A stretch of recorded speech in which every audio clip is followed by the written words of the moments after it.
है, समान रूप से प्रेशर होने के लिए कि जब नट और बोल्ट से दो भागों को अस्थायी रूप से जोड़ा जाता है तो नट को कसते समय पार्ट की सतह को खराब होने से बचाने, पार्ट की सतह को खराब होने से बचाने एवं जोड़े जाने वाले पार्ट को, जोड़े जाने वाले मटेरियल पे, जोड़े जाने वाले सब्सटेंस पर समान रूप से दाब का प्रयोग, समान रूप से प्रेशर लगे उसमें, उसको हम तो फिर हम वहाँ पे किसका प्रयोग करते हैं, वॉशर का प्रयोग करते हैं। क्योंकि अस्थाई बोल्ट तो है ही, अभी हम बंधक में पढ़ते आ रहे हैं तो अस्थाई रूप, नट और बोल्ट का प्रयोग तो अस्थाई रूप से ही होता है, जो हम आसानी रूप से खोल सकें लेकिन नुकसान भी कुछ ना हो। अस्थाई बंधक हम इसलिए कहते हैं, अस्थाई, अर्धस्थाई और स्थाई का फर्क हम ये बस नहीं बताएंगे कि आसान रूप से खोला जा सकता है, हम इसके साथ ये भी दृष्टिगत करेंगे कि उनमें कोई खराबी भी नहीं आती उनको खोलते समय, ना तो पार्ट पे ना मटेरियल पे, ना तो उस बंधक पे ना उस मटेरियल पे। अर्धस्थाई में एक किसी पर आ जाती है, जिसमें किसमें आ जाती है, मटेरियल खराब नहीं होता है और पार्ट फास्टनर खराब हो जाता है, बंधक खराब हो जाता है, जैसे कि उसका एग्जाम्पल है सोल्डरिंग।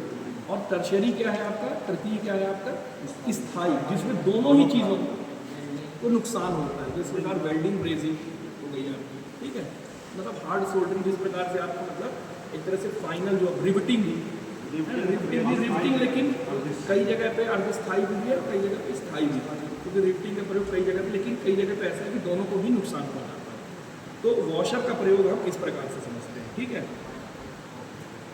वॉशर जो प्राइम, अच्छा अब हमको क्या करना है फिर, ITI का सबसे इंपॉर्टेंट काम क्या है कि मटेरियलिस्टिक इन्फॉर्मेशन होनी चाहिए, कि हमको मटेरियल के बारे में जानकारी कि किस चीज़ का बना हुआ, तो किस चीज़ का बना हुआ, धातु शीट का बनाया जाता है। आप लोग सभी जानते हैं, आम जगह पर देखते रहते हैं कि वॉशर का प्रयोग कैसे किया जाता है, किस प्रकार से किया जाता है, चूँकि टेक्निकली उसका आंसर क्या है ये हम यहाँ पे पढ़ने जा रहे हैं, बाकी यूज़ आपको आम भाषाओं में पता पहुँचता है। तो हमको समान रूप से उसको दाब पहुँचाना है मटेरियल पे, और उसको जंग लगने या खराब होने से बचाने के लिए उसके बीच में प्रयोग करना है। धातु की चादरों का बनाया, धातु की शीट्स का बनाया जाता है, ठीक है ना, जिसके सेंटर में बोल्ट को पास करने के लिए एक छेद बनाया जाता है। भाई सीधी सी बात है, बोल्ट लगेगा फिर वो एंटर होगा और नट को हम उसमें से कस दिया जाएगा बोल्ट। हाँ,